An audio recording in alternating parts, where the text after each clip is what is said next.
다음은 이제 실제로 그러면 손상받은 뇌에 대해서 어떻게 해야 되는지, 뇌졸중 환자들 재활에 대해서 저희 재활학과 박지혜 교수님께서 강의해 주시겠습니다. 박수 한번 부탁드리겠습니다. 네, 소개 감사드립니다. 저는 재활의학과 박지혜라고 합니다.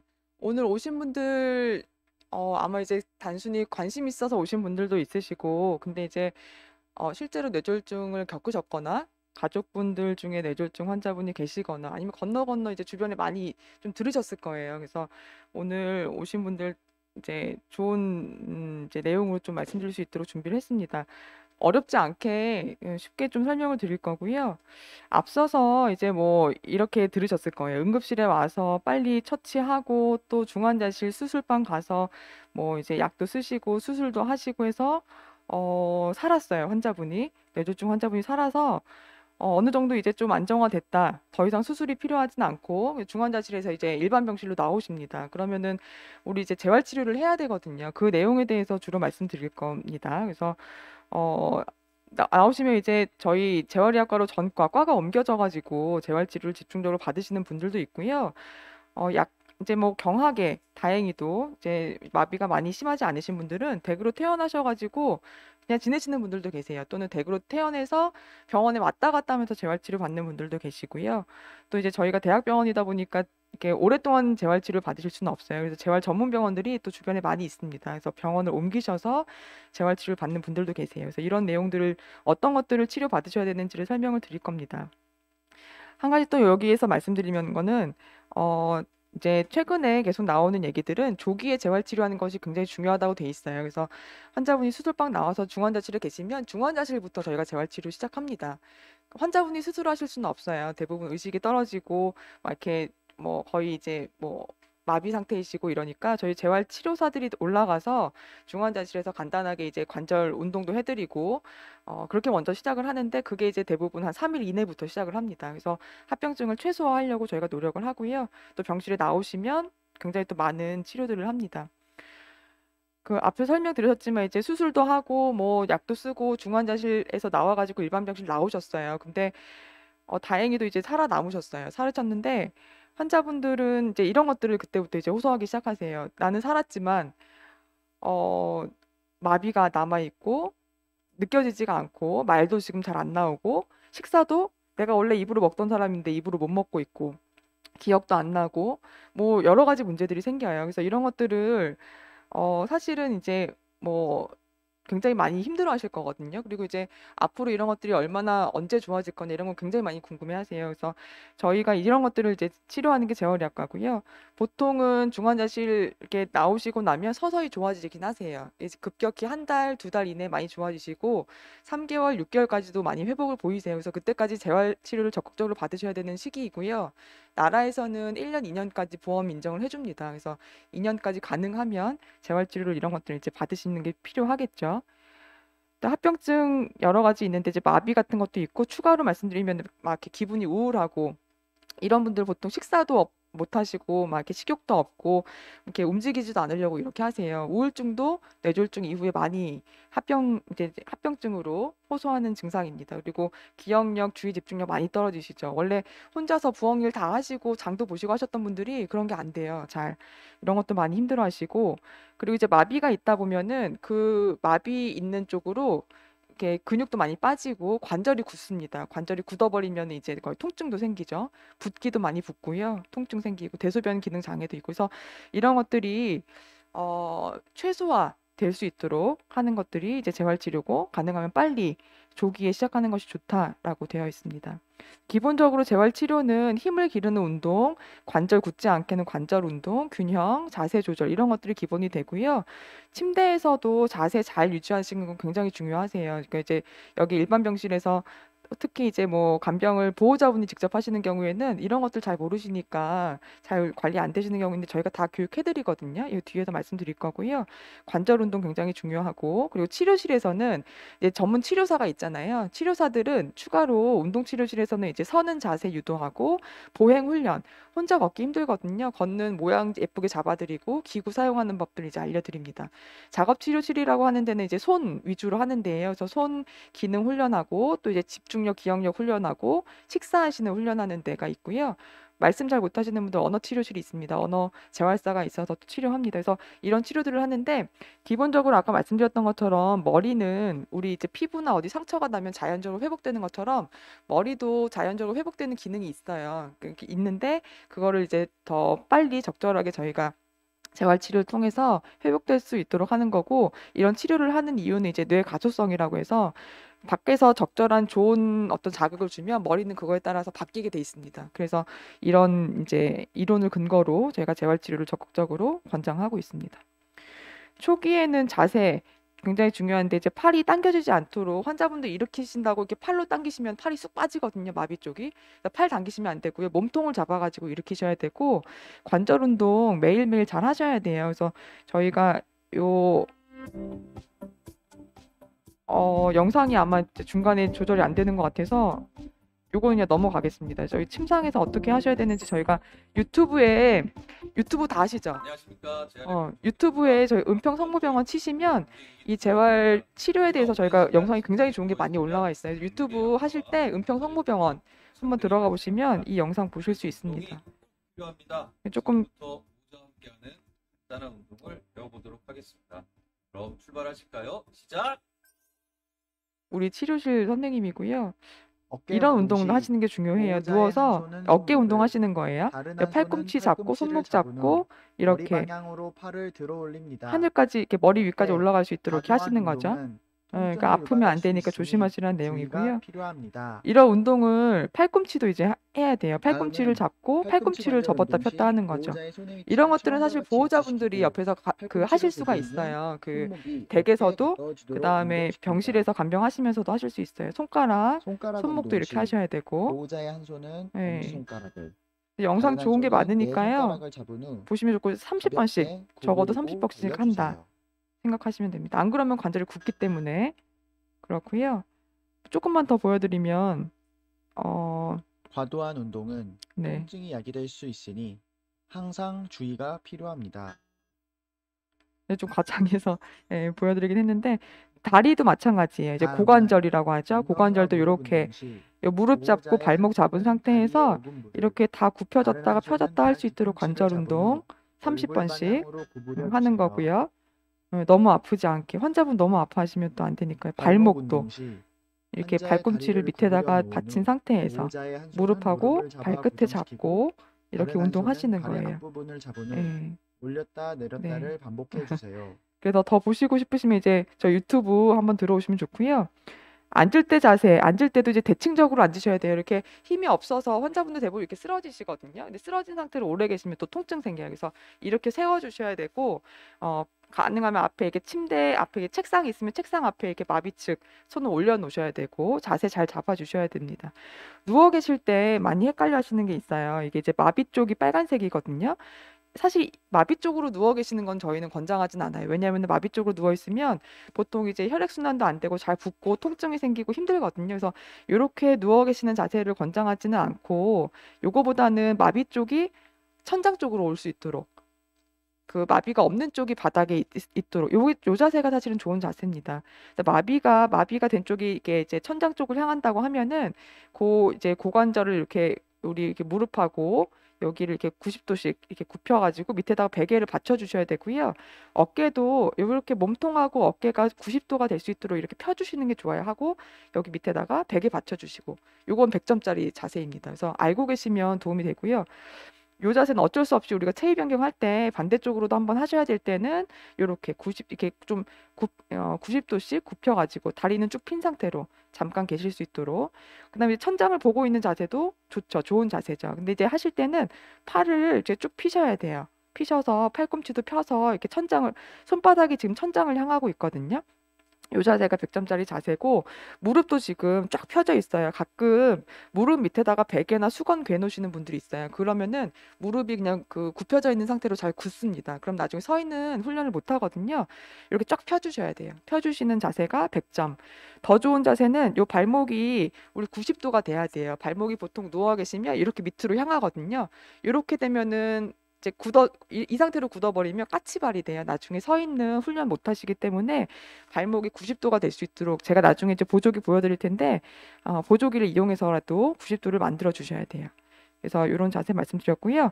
저희 치료실에서는 보행 훈련 합니다. 근데 이제 스스로 걸으실 수 있는 분들은 저희가 조금만 잡아드려도 걷는데 못 걸으시는 분들이 있어요. 그럼 저희가 요 천장에 이렇게 그 하니스라고 이렇게 달려 있어요. 여기 몸통에다가 이렇게 묶으면 본인이 못 서더라도 이 힘을 이용해서 서실 수가 있어요. 그래서 이 상태에서 보행 훈련, 저희 치료실 사진이거든요. 다 이렇게 하실 수가 있고, 이 우리 왜 러닝머신 있잖아요. 러닝머신에도 이렇게 몸통을 잡아주는 줄이 이제 매달려 있습니다. 그래서 온전히 걸으실 수 없더라도 저희가 보행 훈련을 이렇게 치료사랑 같이 기구를 이용해서 시행을 합니다.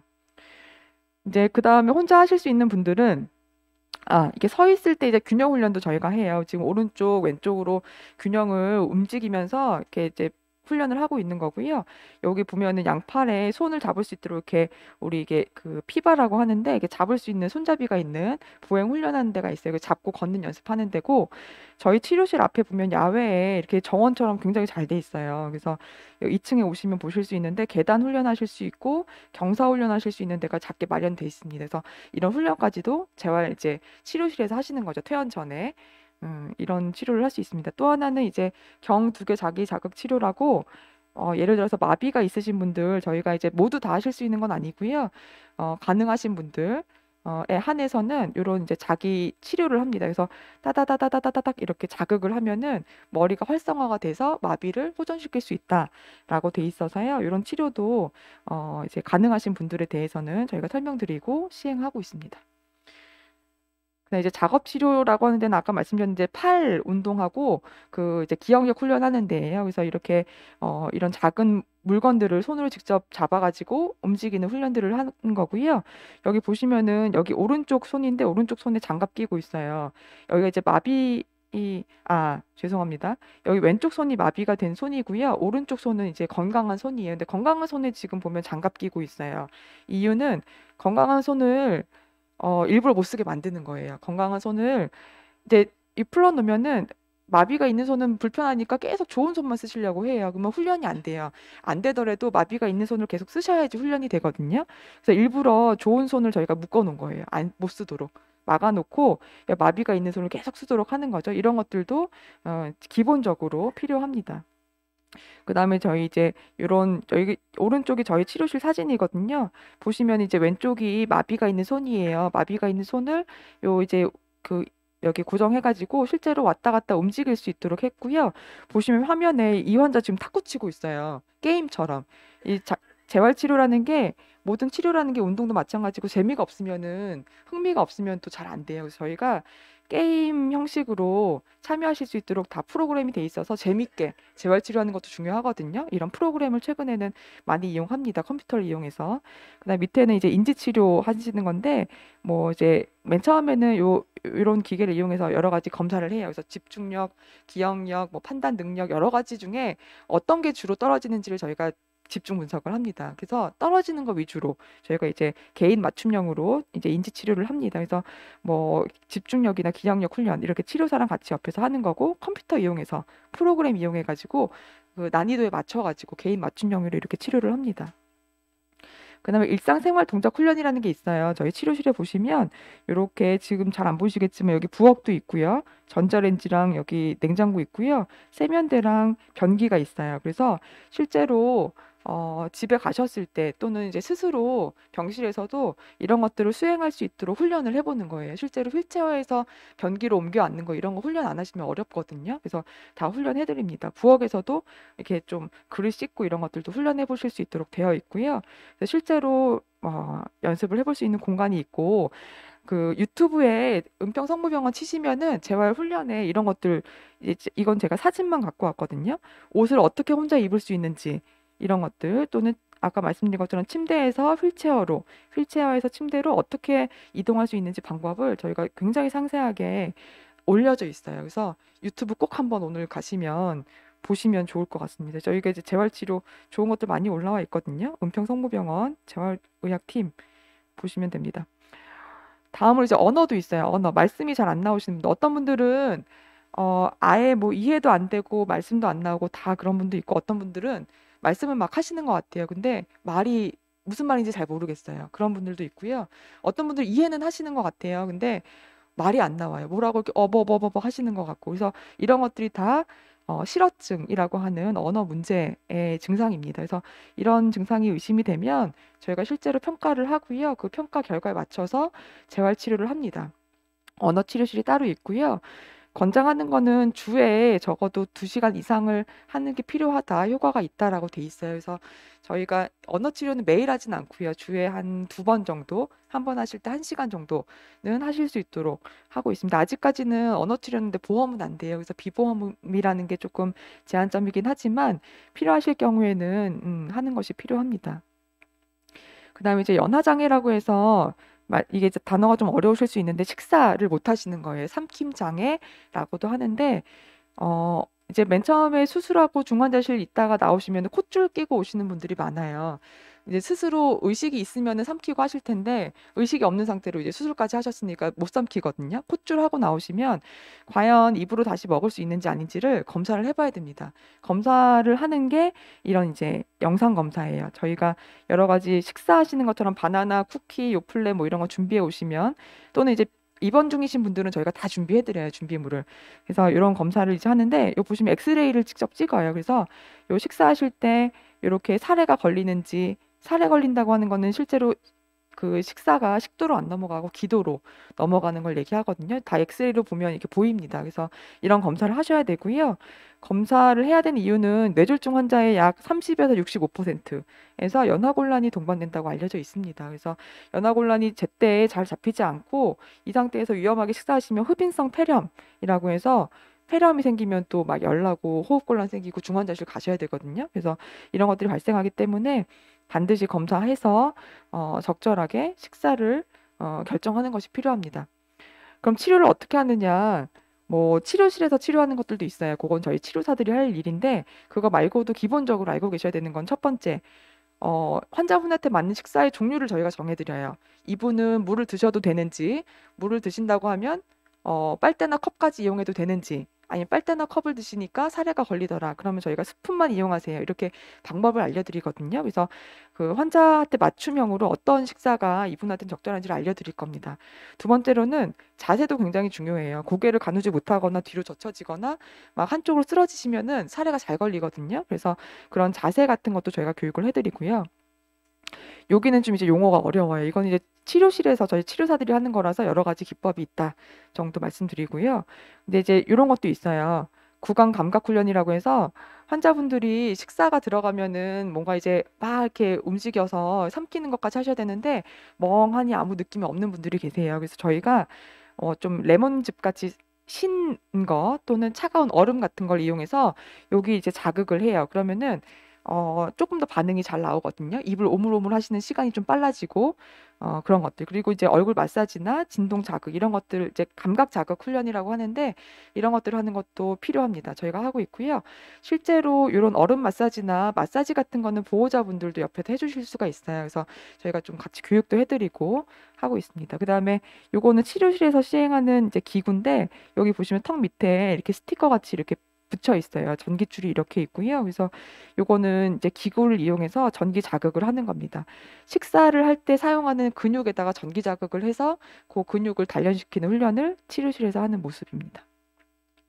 그다음에 또 하나 기본적으로 알고 계셔야 되는 게 요 안에 이빨하고 잇몸 관리하시는 거 굉장히 중요해요. 구강 관리 청결하게 하시는 거. 그래서 칫솔질을 하시면 좋은데 칫솔질 어려우니까 꺼즈로라도 한번 닦아주셔야 되고 각을 하셔야 되고 왜냐면은 입 안에 우리 침이 깨끗하지 않고 균이 많다 또는 막 치주염, 잇몸 염증이 있어가지고 막 침이 지저분하다 이러면은 깨끗한 침은 폐로 넘어가도 괜찮아요. 근데 이제 더러운 침, 균이 많은 침은 조금이라도 폐로 넘어가면 그게 폐렴이 될 확률이 굉장히 높아요. 그래서 요 입 안에 청결하게 하는 게 굉장히 중요해요. 이거는 이제 보호자분들, 간병하는 분들도 굉장히 알고 계셔야 돼요. 그래서 하나 더 말씀드립니다. 그다음에 이제 경직이라는 거 좀 더 말씀을 드리겠습니다. 저희 과에서 보는 건데요. 요 보시면은 뇌졸중 이후에 마비가 있는 쪽이 이렇게 손이 막 굳어가지고 막 이렇게 뻣뻣하게 발가락도 마찬가지로 그래서 걸으실 때 지금 왼쪽 마비 있는 쪽이거든요. 뻣뻣해가지고 막 이렇게 모양이 예쁘지 않은 거 이런 거 많이 보셨을 거예요. 이제 이런 분들이 편마비가 있는 분들 대부분 이제 뇌졸중 뇌출혈 이후에 편마비 환자분들이신데요. 경직은 말 그대로 이제 뻣뻣해진 거예요. 뻣뻣해서 내가 이제 뭐 물건을 잡으려고 해도 잘 잡을 수가 없고 서거나 걸을 때도 잘 예쁘게 못 걷는 이런 것들이죠. 경직을 치료하는 거는 굉장히 중요합니다. 왜냐하면 적절하게 치료 안 하면 통증이 생기거나 관절이 굳어버릴 수가 있거든요. 그래서 약을 쓰거나 주사를 맞거나 해야 됩니다. 한 가지 더 말씀드릴 수 있는 거는 이런 경직은 계속 똑같은 건 아니고요. 상태에 따라 좀 변할 수가 있어요. 환자분이 욕창이 있거나 이 내성발톱 같이 이렇게 상처가 있으면 아프잖아요. 아프면은 경직이 더 악화됩니다. 그래서 통증이 있지 않은지 잘 보셔야 되고, 그다음에 어디 소변줄이 어디 이렇게 막혀가지고 소변이 샌다거나 또는 막 이렇게 요로 감염, 소변에 염증이 있다거나 이러면은 몸에 염증이 있거나 상처 있거나 통증이 있거나 이러면은 변도 못 보시면은 경직이 악화됩니다. 그래서 첫 번째는 이런 악화의 요인을 찾아가지고 관리해 주는 게 첫 번째 치료입니다. 두 번째로는 여러 가지 치료가 있는데 저희는 이제 먹는 약을 많이 쓰고 있고요. 요즘에 보톡스라는 주사 많이 써요. 보톡스 아시죠, 다들? 보톡스 많이 들어보셨을 거예요. 주름 피려고 하시잖아요, 그죠? 주름 피려고 쓰는 보톡스가 사실은 경직 치료제로 원래 개발이 된 거예요. 그래서 이게 이제 우리 그 미간이나 어디 주름 피실 때는 굉장히 소량 쓰거든요. 경직 치료할 때는 근육이 저희가 다 크다 보니까 많이 써요. 그래서 이것도 보험이 됩니다. 3년까지도 보험되고 올해 바뀐 게 3년이 넘으신 분들도 보험이 되는 걸로 바뀌었어요. 그래서 경직 있는 분들은 이제 그 재활의학과 선생님들하고 상의하시면 도움이 되실 만한 부분들은 저희가 이제 이런 쪽으로 상의를 드립니다. 여러 가지 있고요. 관절 운동 굉장히 중요하다는 내용이고 주사하실 때 저희가 뭐 초음파나 아니면 전기 자극해가지고 이렇게 주사를 놔드려요. 뭐 환자분들마다 다 똑같은 주사 놓는 거 아니고요. 자세나 정도에 따라서 다 개인 맞춤형으로 저희가 조절을 합니다. 그래서 요거는 이제 재활 선생님들하고 상의를 하셔야 돼요.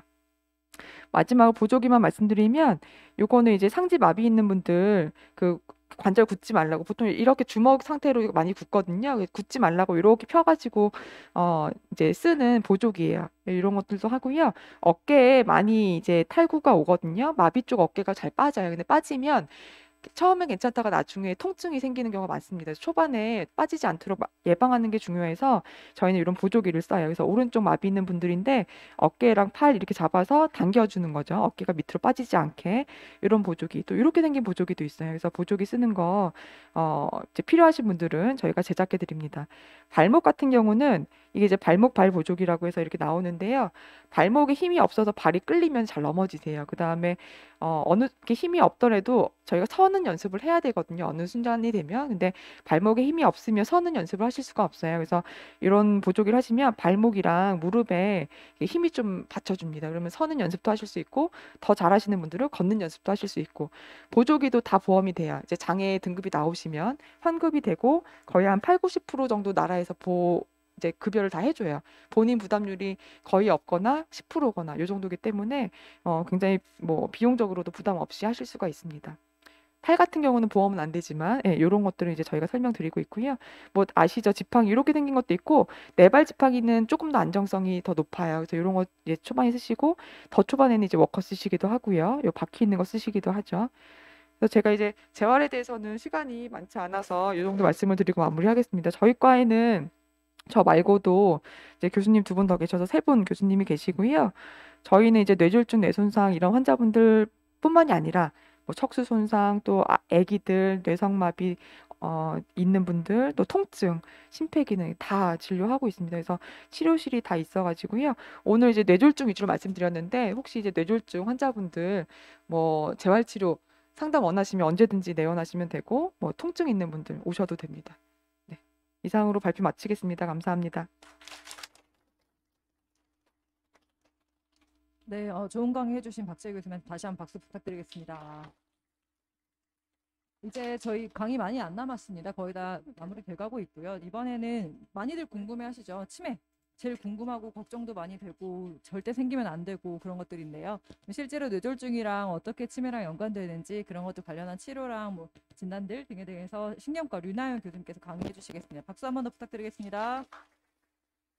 안녕하세요. 은평성모병원 신경과 교수 류나영입니다.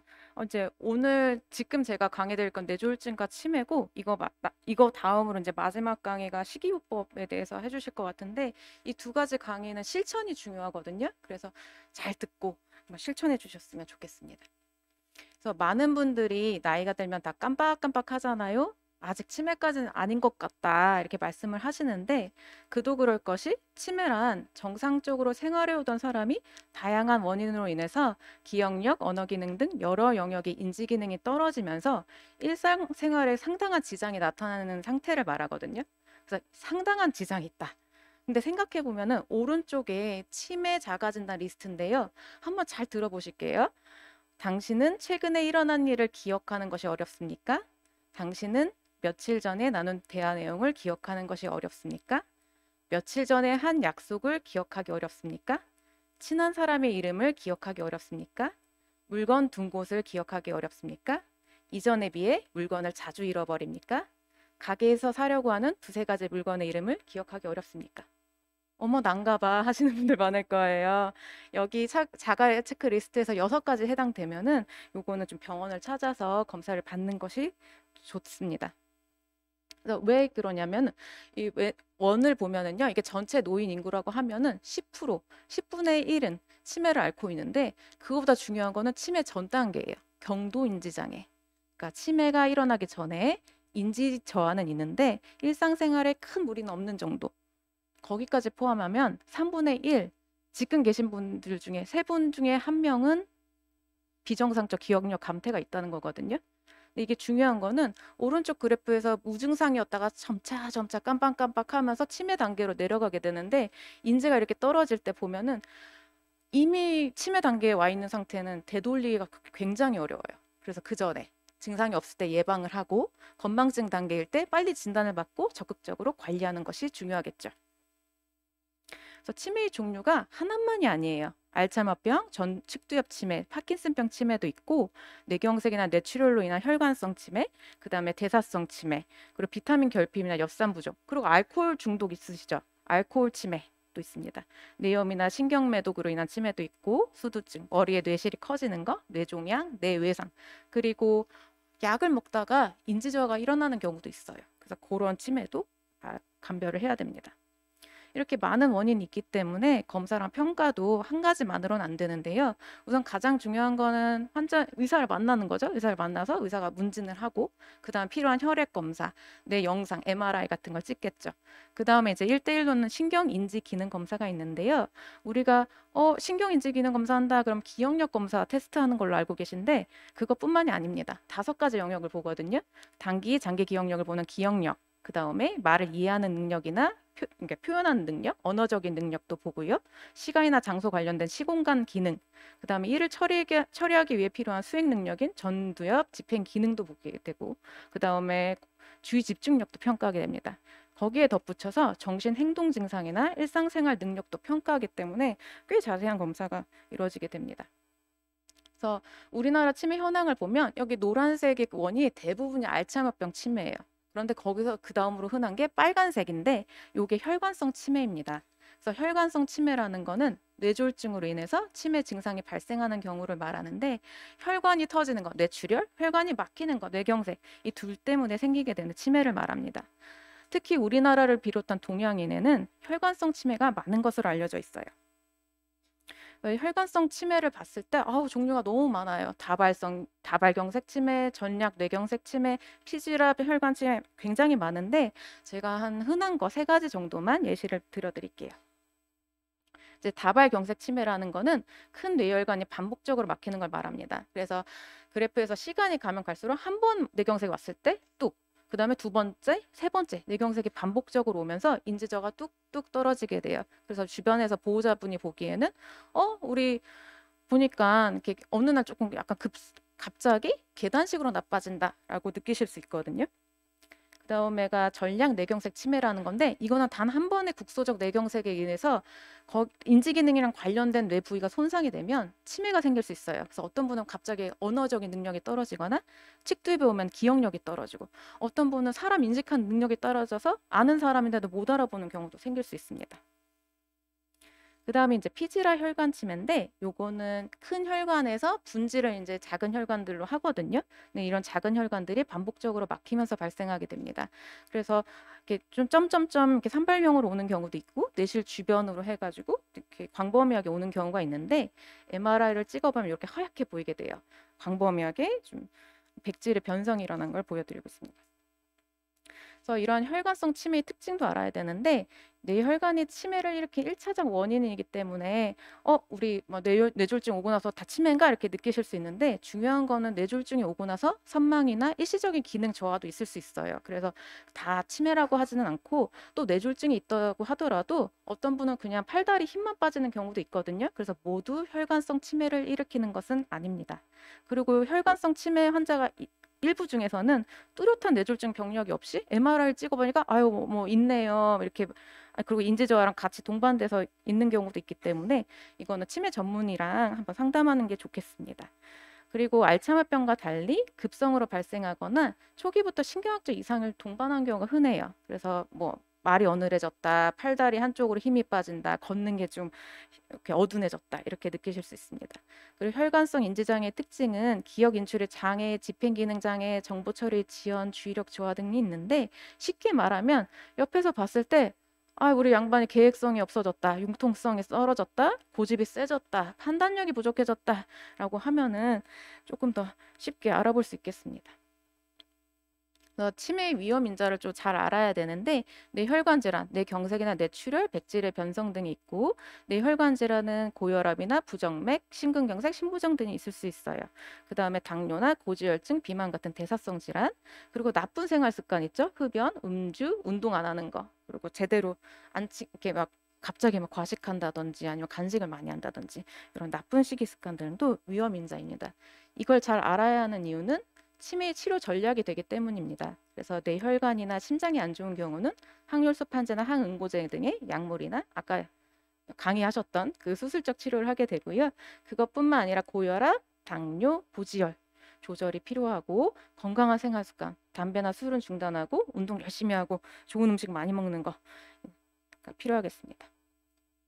그리고 약물 치료 같은 경우는요. 아세틸콜린 분해육사 억제제나 NMDA 수용체 기량제라는 게 있는데 요거는 사실 알츠하이머병 치매에 대해서 이제 준해 가지고 나라에서 승인을 한 거라서 일반적인 치료는 아니지만 그래도 혈관성 치매에도 도움이 된다는 연구도 있고 그리고 알츠하이머병 치매랑 이렇게 혼합형으로 치매가 있는 경우가 있어요. 그럴 때는 도움이 될 수 있습니다. 그다음에 정신행동 증상 조절은 일단 혈관성 치매는 다른 치매랑 달리 조금 성격 변화가 잘 생길 수 있고 의심, 우울, 초조, 수면 장애 같은 게 잘 생길 수 있어요. 그래서 그런 약물을 좀 쓰게 되고 그다음에 인지중재 치료는 1대1로 하는 것도 있는데 조금 시간, 비용, 장소 제약이 있기 때문에 요즘에는 이렇게 디지털로 해가지고 뭐 VR이나 태블릿으로 해가지고도 많이 하고 있습니다. 그래서 예방이 중요해요. 그래서 예방 지침을 보면은 뇌졸중이 발생 안 하는 게 제일 좋겠습니다. 그 다음에 뇌출혈을 일으킬 수 있는 머리 부상을 피하고 고혈압, 당뇨, 고지혈, 심혈관 질환이 있다면 적극적으로 조절하는 거. 술이나 담배 조심하고요. 즐겁게 할 수 있는 일이나 취미 활동을 지속하는 게 중요하겠습니다. 체력에 맞게 일주일에 3일 이상 하루 30분 이상 적절한 운동하는 게 좋고 건강한 식생활 유지하고 그리고 또 제일 중요한 거 병원 찾는 거를 어려워하지 않으셨으면 좋겠어요. 그래서 병원을 잘 찾아서 일찍 치매 전문의 도움을 받을 수 있다면은 치료에도 효과적일 수 있겠습니다. 그래서 도움받을 사이트가 있는데요. 뭐 보건복지부 쪽에 중앙치매센터를 인터넷에 검색을 하거나 아니면 대한치매학회라고 있어요. 그래서 검색을 하면은 치매 질환 정보뿐만이 아니라 일반인을 위한 강좌도 꽤 있습니다. 그래서 오늘도 이렇게 오셔서 많이 배우셨잖아요. 아는 것이 힘이니까 이제 오늘 또 힘을 얻으셨다고 생각을 하고 그 다음에 또 중요한 게 실천입니다. 알았으면 이제 실천을 해야겠죠. 그래서 실천을 통해서 우리 건강 잘 챙기시기를 바라겠습니다. 네, 여기까지입니다. 감사합니다. 네, 신경과 류나영 교수님께서 치매 관련해서 멋있는 강의 해주셨습니다. 다음은 이제 제일 어떻게 보면 하루 종일 제일 중요하죠. 먹는 것들. 우리 어떻게 먹어야 되고 어떻게 해야 되는지 관련해서 저희 영양팀 한지윤 영양사님께서 예방 시기에 대해서 강의해 주시겠습니다. 박수 한번 부탁드리겠습니다. 네, 안녕하세요. 저는 은평성모병원 임상영양사 한지윤입니다. 앞에서 교수님들께서 굉장히 도움이 되는 말씀 많이 해주셨는데요. 이제 마지막 시간이고요. 이제 뇌졸중 예방, 그리고 겪으셨던 분들도 2차 발생 예방하는 게 중요하죠. 그래서 예방할 수 있는 건강한 식사에 대해서 말씀드리도록 하겠습니다. 우리 이제 이거 끝나면 점심 드셔야 되잖아요. 그러니까 점심시간에 좀 잘 지킬 수 있도록, 실천하실 수 있도록 끝까지 잘 들어주시면 좋겠습니다. 먼저 식사 관리가 왜 필요할까요? 그러니까 음식 자체가 뇌졸중에 직접적인 영향을 주는 거는 조금 거리가 멀고요. 우리가 아까 교수님들께서 말씀하셨다시피 뇌졸중이 일으키는 원인이 당뇨병, 고혈압, 비만 이런 것들이 있죠. 얘네들은 우리가 생활요법이 굉장히 도움이 될 수가 있어요. 그렇기 때문에 식사 관리도 매우 중요합니다. 우리가 건강한 식사 습관, 운동, 절주 이런 것들이 혈압 감소에 효과도 있고 심뇌혈관 위험을 감소시키는 효과가 있기 때문에 우리가 원인에 대한 예방과 적절한 관리가 필요하다고 보시면 되겠습니다. 우리 건강검진 하다 보면 이제 과체중입니다, 비만입니다, 체중 관리 필요합니다 라는 말 들어보신 분들도 있으실 거예요. 이렇게 비만이신 경우에는요, 고혈압 위험이 5배나 높고 또 당뇨병이나 고지혈증이 있으신 분들 중에 비만이신 분들은 체중 관리, 체중 감량을 해주시면 굉장히 도움이 많이 된다고 이렇게 보고가 되고 있습니다. 그렇기 때문에 건강한 체중 가까이 좀 유지해 주시는 게 굉장히 도움이 많이 됩니다. 근데 이제 내가 비만이라고 해서 갑자기 막 한 달 만에 5kg, 10kg 빼는 건 굉장히 위험하죠. 그래서 환자분, 그러니까 내 건강 상태를 조금 잘 파악하셔서 목표치를 크게 잡지 않고 천천히 식사요법이랑 운동이랑 같이 병행하셔서 서서히 체중 감량을 조금 시도해 보시면 좋을 것 같습니다. 체중 관리를 위해서는요, 이제 환자분들한테마다 이제 맞는 식사량이 있어요. 그래서 그 식사량 잘 지키면서 골고루 드시는 게 중요한데, 사실 우리가 어렸을 때부터 골고루 먹어라 이런 얘기 많이 듣고 자랐잖아요. 근데 사실 골고루 먹는 게 어떻게 먹는 건지 잘 모르시는 분들도 있어요. 그래서 제가 가끔 환자분들 만나게 되면 그냥 밥에 김치만 먹어요. 뭐 혼자 있으니까 그냥 밥에 국 말아서 먹어요. 이런 분들 되게 많거든요. 근데 그런 것들보다 우리가 한정식 먹는 것처럼 막 몇 첩 방상은 못 하시더라도 보면 고기나 두부, 생선 이런 어육류 반찬 한 가지, 그다음에 김치를 제외한 야채 한 접시 정도는 꼭 드셔주셨으면 좋겠습니다. 이게 연세가 드실수록 근육 감소가 굉장히 문제가 될 수 있거든요. 그래서 근육량을 어느 정도 유지할 수 있도록 이제 무조건 고기가 나쁘다고 생각하시고 채식만 하시는 분들이 있어요. 그러지 않고 살코기 아니면 생선, 뭐 두부 이런 것들을 몇 끼니마다 한 번에 몰아서 보양식을 드시는 것보단 우리가 매일 몇 끼니마다 탁구공 크기만한 정도는 좀 드셔주셔야 돼요. 그거를 유지하시면서 김치를 제외한 야채를 우리가 몇 끼 한두 접시 정도는 드셔야 하루에 먹어야 되는 식이섬유소를 잘 충족시킬 수가 있거든요. 그래서 항상 야채는 항상 좀 먹는다라고 생각해 주시면 될 것 같아요. 근데 이런 반찬도 사실 좀 차려 먹기가 힘들다라고 하시는 경우도 있죠. 이럴 때는 국에 우리 뭐 아욱국에 두부라도 넣던지 소고기국, 무 같은 거 넣어서 건더기를 좀 많이 드시면 그나마 조금 도움이 되실 수 있으실 것 같아요. 그다음에 밥 같은 경우는 이제 환자 이렇게 키나 체중, 성별에 따라 조금씩 다르기는 한데 보통 즉석밥 한 공기, 표준 사이즈 한 공기 정도가 우리가 한 공기라고 보는데 그 정도 앞뒤로 이제 드신다 생각하시면 될 것 같아요. 근데 내가 조금 체중 관리가 필요하고 좀 과식을 많이 한다라고 했을 경우에 조금 체중 감량을 위해서 과식을 좀 예방하기 위해서 몇 가지 좀 팁을 알려드릴게요. 우리 장 보러 가실 때요. 배고프실 때 가면은 많이 사게 돼요. 이것도 먹고 싶고 저것도 먹고 싶고. 그래서 항상 내가 사야 될 식품의 목록, 그다음에 수량을 좀 적어 가시면 충동적으로 구매하는 거 예방하실 수 있으시고요. 그다음에 열량이 높거나 염분 함량이 높은 인스턴트나 가공식품보다는 자연식품을 구매하시는 게 더 도움이 됩니다. 그다음에 아까 말씀드린 대로 야채는 항상 좀 의식적으로 무의식적으로 많이 좀 구매를 해주시면 좋을 것 같고요. 우리가 이렇게 크게 들어가 있는 게 조금 저렴하니까 이렇게 큰 포장된 거 사는데 그러면 또 금방 먹어요. 그래서 우리가 딱 먹을 만큼만 작게 포장된 거를 구매를 해주시는 게 더 도움이 될 것 같습니다. 그다음에 우리 외식도 굉장히 많이 하죠. 요즘에는 외식 거의 많이 하시는데 우리가 외식 할 수 있죠. 할 때 좀 과식을 많이 하기 때문에 너무 많이 이게 불필요하게 외식을 많이 하시는 거는 좀 삼가해 주시는 게 좋겠고, 만약에 하신다면 아, 오늘 점심에 중요한 약속 맛있는 거 먹을 거니까 아침 굶어야지 하시는 분들 많아요. 그러면 점심에 너무 과식을 할 수 있어요. 그래서 그전 식사 거르지 않고 여러 가지 세트 메뉴를 사는 것보다는 필요한 만큼만 구매를 하신다든지, 음식이 좀 양이 많다, 먹을 만큼만 덜어서 드셔주시면 더 좋겠습니다. 그리고 우리 뷔페, 뭐 결혼식 같은 데 가면 뷔페도 많이 있죠. 이럴 때 좀 과식 많이 하죠. 그럴 때 먼저 야채, 샐러드 등 이런 것들을 좀 많이 드셔서 조금 포만감을 유지를 하고 다른 걸 드시면 이제 과식을 좀 예방하실 수 있으시고요. 기름 사용이 많은 튀김이나 볶음류 대신에 굽거나 찌거나 삶는 방법을 이용해 주시면 도움이 되겠습니다.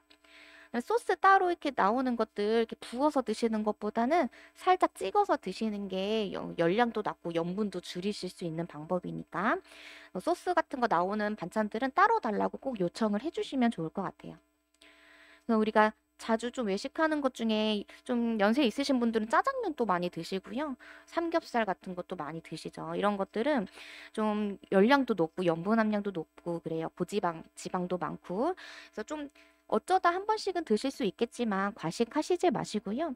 나는 조금 뭐 이렇게 직업상 외식을 좀 많이 해야 되는 상황이다라고 하신다면 이렇게 보시면 곡류, 어육류, 채소가 좀 골고루 들어가 있는 메뉴가 있어요.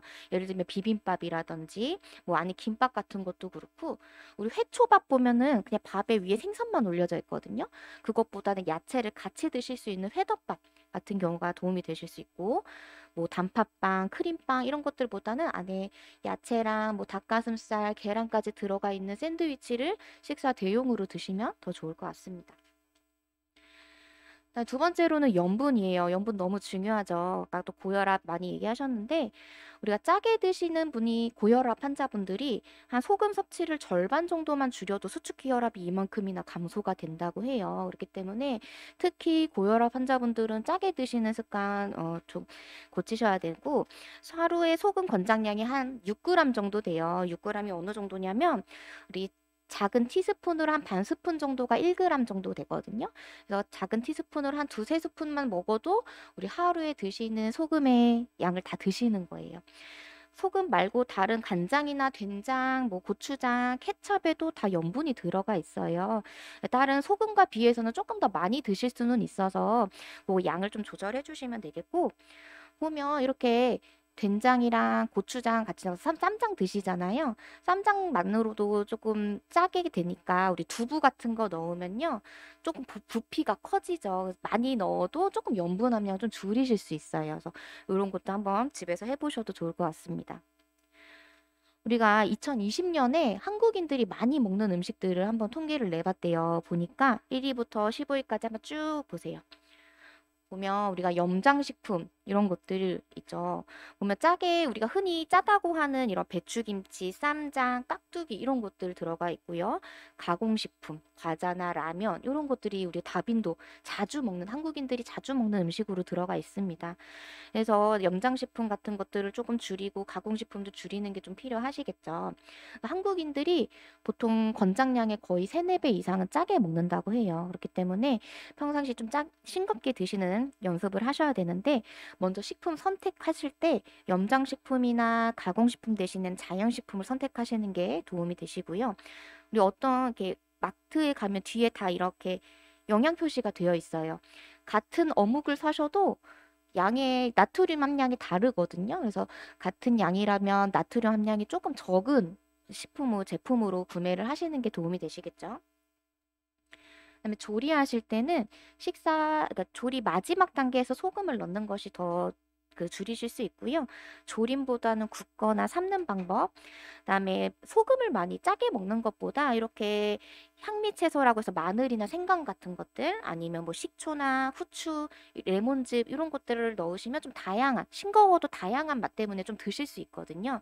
그래서 밑에 연근 조림도 보면 보통 우리 간장으로 조리죠. 간장 말고 이렇게 유자청이나 식초 이용해서 드시면 또 다른 맛으로, 좀 새콤한 맛으로 염분 함량을 줄여서 또 드실 수 있어요. 그러면 식사하실 때 이제 국물이 사실 굉장히 염분 함량이 높아요. 밑에 짬뽕, 김치찌개 보시면 국물까지 다 드시면 하루에 4.5g을 드시는 거예요. 아까 제가 하루에 5g, 6g 정도 드시라고 했거든요. 이미 요거 한 그릇을 잘 드시면 내가 하루에 먹어야 될 소금 함량 다 먹게 되는 거예요. 그렇기 때문에 이런 탕이나 찌개 같은 걸 드실 때는 건더기 위주로 드셔야 돼요. 국물은 항상 남기셔야 돼요. 그리고 뭐 우리 설렁탕이나 이거 먹으러 가면 소금 더 추가로 넣잖아요. 소금 최대한 줄이시고 후추나 파 같은 걸로 맛을 내서 드시면 도움이 되겠고요. 이렇게 짜게 드시는 것들 드실 때는 김치나 뭐 젓갈, 깍두기 이런 것들은 좀 안 드시는 게 도움이 되겠죠. 그다음에 칼륨과 식이섬유소입니다. 우리 칼륨은 나트륨 배설에 도움이 될 수 있기 때문에 잘 드시면 좋겠고, 식이섬유소도 포만감도 좀 잘 유지를 하고 혈중 콜레스테롤이나 중성지방 수치를 좀 줄이는 데 도움이 되기 때문에 가까이 하시면 좋겠습니다. 그리고 섬유소를 늘리는 방법은요. 흰 밥이나 흰 빵보다는 잡곡밥, 통밀빵 이런 것들을 선택해 주시면 좋겠고, 채소나 과일 즙으로 내는 것보다는 통째로 드시는 게 더 도움이 되십니다. 아까 처음에 말씀드렸다시피 야채, 매끼니마다 해조류 같은 것도 해서 드시고, 이것조차 좀 부족하기 때문에 우리 간식으로 오이 스틱 같은 거, 당근, 파프리카 이런 거 간식으로 드셔도 도움이 되니까 이런 거 같이 드시면 좋겠습니다. 그다음에 포화지방, 콜레스테롤 많은 음식들을 조금 멀리 해주시는 게 좋은데, 조리 방법에 대해서 말씀드리면 아까 기름을 많이 활용한 것들을 조금 줄여주시면 좋은데, 우리 이렇게 칼로리가 많이 차이가 나요. 거의 2배 이상 차이가 나는데, 계란 후라이 할 때 우리가 기름을 넣죠. 그것보다는 조금 삶아서 드시는 게 열량이 적고, 후라이드 치킨을 이렇게 튀겨서 드시는 것보다는 요즘에 뭐 에어프라이어나 이런 거 많이 사용하시니까 기름 함량을 많이 줄여서 닭가슴살 구이 이렇게 바꿔 드시는 거. 그러니까 하나하나 크게 어렵지 않은 실천을 하나씩 해보시면 도움이 되실 겁니다. 그다음에 고기 또 아까 제가 그래도 좀 드시라고 했는데, 이게 기름기 많은 거 삼겹살, 갈비처럼 눈에 보이는 지방들은 좀 잘 제거를 하시고 살코기 위주로 드시는 게 도움이 되십니다.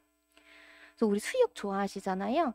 수육 뭐 삼겹살 이렇게 기름 많은 걸로 드시면 맛은 있죠. 근데 그거 안심으로 해도 맛있거든요. 안심으로 수육 삶으시고 새우젓이나 김치처럼 염분 함량이 많은 걸 같이 드시는 것보다는 이렇게 생야채 같이 얹어서 드셔도 조금 색다르게 건강하게 드실 수 있는 방법이니까 이런 것도 한번 해보시면 좋겠습니다.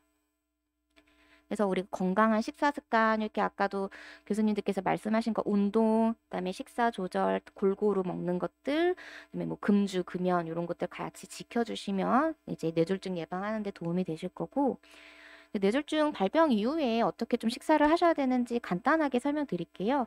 아까 재활의학과 교수님 말씀해 주셨는데, 의식 저하가 있을 경우 입으로 드시기 어렵죠. 그래서 관을 통해서 영양액이 들어가는 경우도 있고, 이제 삼킴 기능 때문에 기도로 넘어갈 수 있기 때문에 이제 점도 교수님께서 이 정도로 드세요라고 저희한테 말씀을 해주시면 저희가 그 점도 삼킴 기능에 따라 점도를 맞춰서 단계적으로 식사를 제공을 하고 있습니다.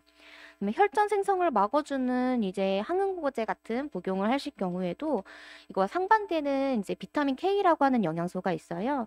요거를 조금 제한을 해야 되는데, 환자분들 가끔 보면 이걸 아예 안 드신다고 하시는 분들 있어요. 아예 안 드시는 건 이게 너무 스트레스 받으시니까 더 다른 식사도 못 드시고 영양 상태가 나빠지시는 경우가 있어요. 아예 안 드시는 것보다는 어느 정도 일정한 양을 유지를 해주시는 게 더 중요하고, 한 번에 과량으로 드시는 것들만 좀 조심해 주시면 되겠습니다. 그래서 뇌졸중 발병 이후에도 이제 진료과랑 이제 저희 집중영양치료팀, 임상영양사가 같이 개별적으로 관리하고 있으니까, 혹시라도 난 영양상담 받고 싶다, 우리 가족이 좀 영양상담을 받았으면 좋겠다라고 하시는 분들은 주치의 선생님한테 말씀하시면 저희 영양사 선생님들 만날 수 있으니까요. 말씀해 주시면 감사하겠습니다. 이제 점심시간 때 제가 말씀드린 거 적어도 한 가지 이상은 꼭 실천해 보셨으면 좋겠습니다. 끝까지 경청해 주셔서 감사합니다. 제일 중요한 얘기를 사실 많이 해주셔가지고요. 오늘 가셔서 다들 한번 해주시면 좋겠습니다.